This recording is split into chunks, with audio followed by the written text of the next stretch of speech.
True Stories Revealed. Uncovering fascinating true stories from around the world, one tale at a time. The Great Wall of China, the wall that stood test of time. Did you know that sections of the Great Wall of China is actually a series of walls and fortifications built by various dynasties, rather than one single, unbroken structure, and is held together by an unusual yet highly effective adhesive made of sticky rice? The Ming dynasty used a mixture of lime and sticky rice to create a mortar so strong that it has withstood earthquakes and the ravages of time, keeping parts of the wall resilient for centuries. Today, we delve into the story of the Great Wall of China, a colossal nation wall that stands witness to thousands of years of history. The Great Wall of China is called Wanli Changcheng in Mandarin. Wanli means 10,000 li, with li being a traditional Chinese unit of distance roughly equal to half a kilometer, symbolizing its immense length.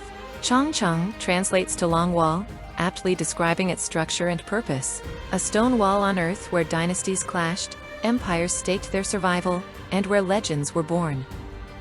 The wall has witnessed thousands of years of history, shaping the Silk Road, inspiring legends, and evolving from a military fortress to a symbol of national pride. Fragmented beginnings in the warring states. In 221 BCE, a bold vision was born, a vision to shield an emerging empire from relentless invasions and to unite a fractured land. This vision belonged to Qin Shi Huang, China's first emperor, who sought to protect his new territories from the fierce nomads of the northern frontier, particularly the powerful Xiongnu tribes. Rather than simply building new fortifications, Qin Shi Huang set out to connect and expand the scattered defensive walls built by the warring states before him, creating a continuous and fortified line that would stretch across his empire's northern border. 221 to 206 BCE, the Qin dynasty unites and expands. The ambitious young king, Qin Shi Huang, would not stop at uniting China. He sought to consolidate power and secure its borders. The Great Wall, in his vision, would stretch along the empire's northern edge to fend off the Xiongnu tribes. In one sweeping command, laborers, soldiers, prisoners, and even scholars were conscripted to connect and expand the pre-existing state walls. Amidst the harsh winds of the northern plains, the people of the state of Chu laboriously tamped earth to create rudimentary defenses. But the wall was not only a defensive measure, it was a testament to the emperor's power and ambition. Stories from the construction echo across centuries. The materials varied by region, including earth, wood, bricks, and stone, based on availability and terrain. With unwavering determination, vast numbers of laborers, soldiers, prisoners, and peasants, driving them to endure grueling conditions across rugged mountains and deserts. Laborers faced extreme cold and scorching sun, carrying earth and stone on their backs. Each pound of dirt marked their defiance against nomadic tribes who roamed, threatening to raid and pillage. Their toil and sacrifice transformed the wall spanning over 13,000 miles into a colossal symbol of both the emperor's iron will and the tenacity of the people tasked with its creation. These walls, though small and unconnected, were seeds of a defensive strategy that each state began to adopt, with walls appearing in three prominent states: Yan, Wei, and Zhao as well. Out of hundreds of stories, one that touches hearts is the story of a farmer. The story of Meng Jiangnu and her husband is a poignant Chinese legend that highlights the immense human cost behind the construction of the Great Wall. According to the tale, Meng Jiangnu's husband, a farmer, was conscripted to work on the Great Wall shortly after their wedding. Tragically, he perished from the grueling labor and harsh conditions. When Meng Jiangnu learned of his death, she embarked on a journey to find him, enduring countless hardships along the way. Upon reaching the wall, her sorrow overwhelmed her, and she wept so bitterly that a section of the wall collapsed, revealing her husband's remains. Her profound grief moved even the heavens, turning her story into a timeless symbol of love, loss, and resistance against oppressive power. 206 BCE to 220 CE, the Han Dynasty defends and fortifies. Qin Dynasty was short-lived, falling just 4 years after Qin Shi Huang's death. its impact on Chinese governance and territorial unity endured. The Han Dynasty inherited much of its political and administrative structure from Qin Shi Huang's Qin dynasty, which had unified China for the first time under a centralized imperial system. The Han Dynasty took Qin Shi Huang's wall and stretched it farther, nearly 6,000 kilometers from Liaodong in the east to Lop Lake in the west. Emperor Wu, keen on protecting his empire from Shengnu incursions, directed resources to the wall, fortifying it with watchtowers, garrison stations, and beacon fires. The wall transformed from a simple barrier into a sophisticated defense system. Along the wall, soldiers stood vigilant, poised to light signal fires at the first sight of an enemy. The stories of these soldiers speak of harsh conditions, days and nights spent in watchtowers with little more than the howl of the wind for company. Many never saw their families again, their lives committed to an endless guard. The wall, in these times, was more than a structure. It was a lifeline for the empire, an embodiment of sacrifice and vigilance. Between 220 CE and 1270, the Great Wall of China saw periods of decline, repair, and reconstruction, influenced by the rise and fall of various dynasties, as well as changing threats from northern nomadic tribes. First came the Three Kingdoms period, 220 to 280 CE. Following the fall of the Han Dynasty, China fractured into the rival states of Wei, Shu, and Wu. During this turbulent era, the wall was largely neglected as resources and attention were directed toward internal conflicts rather than border defenses. Qin Dynasty, 265 to 420 CE, which briefly reunified China, focused on internal stability and did little to maintain the Great Wall. Nomadic invasions eventually weakened the Qin, leading to their downfall and the start of the 16 Kingdoms period, where multiple nomadic and Han Chinese states ruled fragmented parts of northern China. 420 to 589 CE Chinese Kingdom were broadly divided in its northern and southern dynasties. Northern China was dominated by various non-Han ethnic groups, and the region experienced frequent invasions. Some northern dynasties, such as the Northern Wei, undertook limited repairs on existing wall structures to defend against rival tribes. However, these walls were relatively minor compared to the extensive construction of the Qin and Han periods. Sui dynasty ruled between 581 to 618 CE. The Sui dynasty reunified China and invested in infrastructure projects, including significant repairs to the Great Wall. Emperor Yang of Sui ordered restorations along the northern frontier, intending to fortify China against the powerful Gok Turks. However, these projects were costly and contributed to unrest that led to the dynasty's fall. As Sui dynasty's reign ended, the power went to the Tang dynasty. 618 to 907 CE.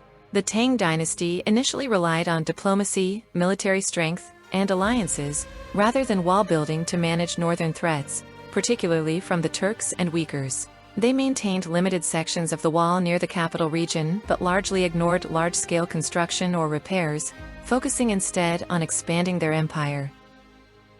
The Five Dynasties and Ten Kingdoms period, 907 to 960 CE, was a chaotic era of fragmentation and political upheaval in China, following the fall of the Tang dynasty. During this time, northern China was dominated by a rapid succession of 5 short-lived dynasties: later Liang, later Tang, later Jin, later Han, and later Zhou, while the south and west splintered into 10 independent kingdoms. This period was marked by constant warfare, shifting alliances, and struggles for power among warlords and local rulers. The Great Wall, as a result, fell into neglect, as the focus remained on internal conflicts rather than border defense. Despite the instability, this era saw cultural and economic advancements in the south, laying the groundwork for the reunification of China under the Song dynasty. Song dynasty, 960 to 1279 CE. The Song dynasty ruled mainly in southern China, while nomadic powers like the Liao, Jin, and later the Mongols controlled the northern territories. The Song did not invest in Great Wall construction, as they lacked control over the northern regions where the wall stood. Meanwhile, the Liao and Jin empires constructed their own defensive structures in the northern territories, but these were separate from the traditional Great Wall. From 220 CE to 1270 CE, The Great Wall of China experienced cycles of abandonment and minor repair, but no major construction. The Great Wall would only see a significant revival during the Ming dynasty, starting in the late 1300s, when it was rebuilt and extended as a response to renewed threats from the Mongols. Rise of the Mongols. Early 1200s. Genghis Khan's Mongol Empire gradually conquered the Jin and Western Xia dynasties in northern China, effectively bypassing or destroying many sections of the wall. With the establishment of the Yuan dynasty by the Mongols in 1271, the wall lost its defensive purpose. Much of the wall lay in ruins, as the Mongols preferred open steppes for military maneuvers and saw little need for such fortifications. The Mongols, once the wall's greatest threat, now ruled China. Stories from this era depict the wall not as a bastion of defense, but as a neglected monument, its towers empty, pathways overgrown. Mongol rulers dismissed the wall's value, confident in their vast control. Without maintenance, sections began to crumble, a silent reminder of past efforts and the ever-changing tides of empire. 1368 to 1644, the Ming dynasty revives the wall with stone and strength. Heavy taxation, ethnic tensions between the ruling Mongols and the native Chinese population, and internal corruption weakened the Yuan over time, sparking widespread dissatisfaction. In the mid-14th century, a series of uprisings erupted, led by various rebel leaders. Among them was Zhu Yuanzhang, a former peasant and monk, who emerged victorious, overthrowing the Yuan in 1368 and establishing the Ming dynasty. As the founding emperor, known as Hongwu, Zhu focused on rebuilding China's economy, promoting agriculture, and strengthening the central government. When the Ming dynasty rose to power, the Great Wall was resurrected. The Ming emperors, especially Hongwu and Yongle, prioritized border defense. The wall was rebuilt with stone and brick, creating the most iconic sections we see today. Laborers lined the mountainous regions, constructing a wall reinforced with watchtowers and battlements, strong enough to withstand new forms of warfare. The wall featured watchtowers and beacon towers to signal enemy movements using smoke signals by day and fire by night.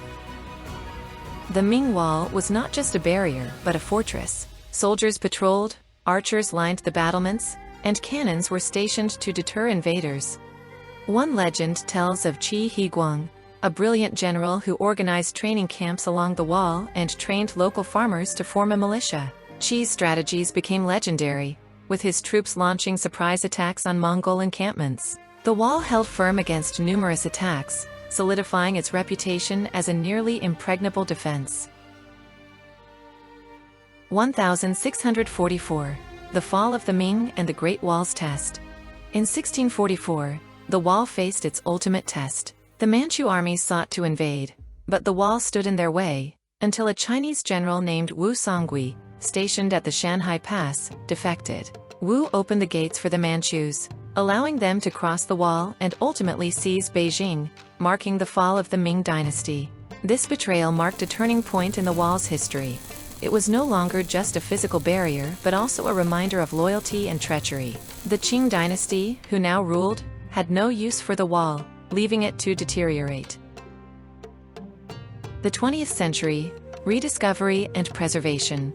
By the early 1900s, the wall had suffered centuries of neglect, with many sections buried under sand or dismantled for building materials. In the 1930s, Japanese forces attempted to breach the wall during their invasion, and the wall bore witness to a new era of conflict. However, it was not until the mid-20th century that the wall was reimagined as a cultural treasure rather than a defensive structure.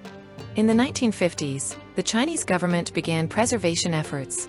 By the 1980s, the wall's image as a national icon emerged, symbolizing unity and strength. The wall was opened to tourists, with sections like Battling becoming globally recognized sites. The wall's endurance through centuries of war, neglect, and changing rulers was now celebrated as a testament to Chinese resilience. 21st century to 2024, a modern icon. In recent years, the wall has faced new challenges. Erosion, tourism, and even climate change threaten its structure.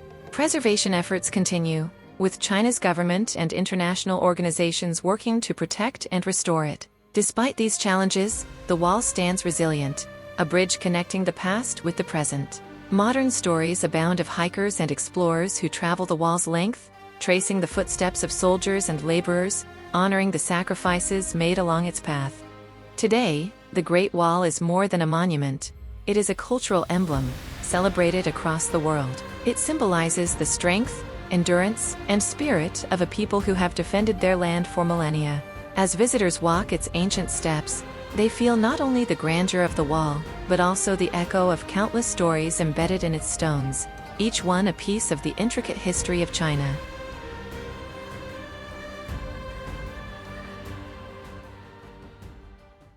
Thank you for joining us on this journey.